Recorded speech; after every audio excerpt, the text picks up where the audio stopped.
अगर आप भी चाहते हैं बिट्टू मलंगिया इंटरटेनमेंट का ऑडियो वीडियो सबसे पहले आप तक पहुंचे, तो लाल बटन को दबाकर चैनल को सब्सक्राइब करें और बेल आइकन दबाना ना भूलें।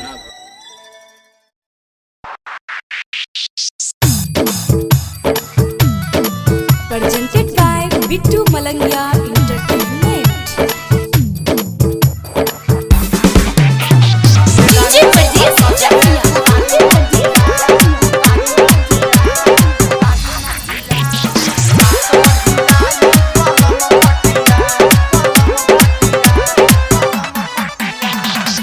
चले लू रहिया देखावा त चली भइल सयान ऐसे बोला ना बोली।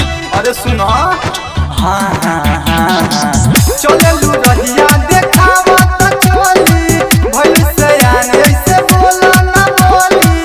मिल जाई जहिया बोलम चटपटिया ए रानी तोहार। अरे पुरान के काहे बे ना हो यारे भाई ऑर्केस्ट्रा होला सुनो। ए रानी तोहर सजवे उतारी नथिया रात भर हिलाई बलम खटिया।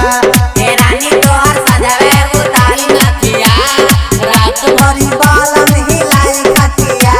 ए रानी तोहर सजवे उतारी नथिया रात भरी बालम हिलाई खटिया। अरे जिया ये बेस छा गइलो।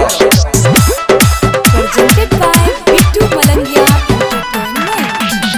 DJ Pradeep Chakia.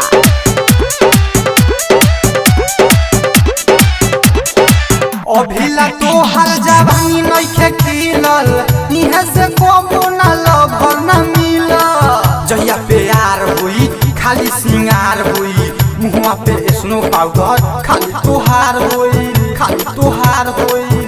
अरे सुनो अभिला तोहर जवानी नइखे खिलल इहे से कबो ना लभर ना मिलल।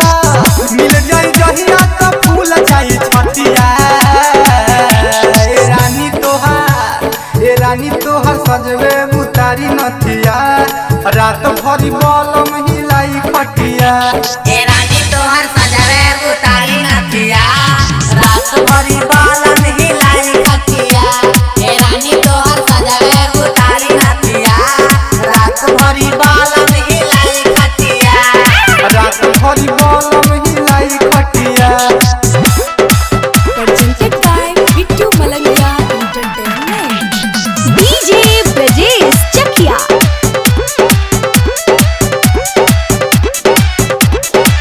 सोनू पवन के बादल तो पे आइल और या देवेंद्र देखी के पागल आइल। तोहर जवानी देखी बरगद के खूंटा अंग अंग लौकता देहिया के बूटा देहिया के बूटा। अरे देहिया के बूटा सोनू पवन के बादल तो पे आइल और या देवेंद्र देखी के पागल आइल। जन मार देही सोहाग वाली रतिया। ए रानी तोहर सजवे उतारी नथिया रात भरी बलम हिलाई खटिया। ए रानी तोहर सजवे उतारी नथिया रात भरी बालम हिलाई खटिया।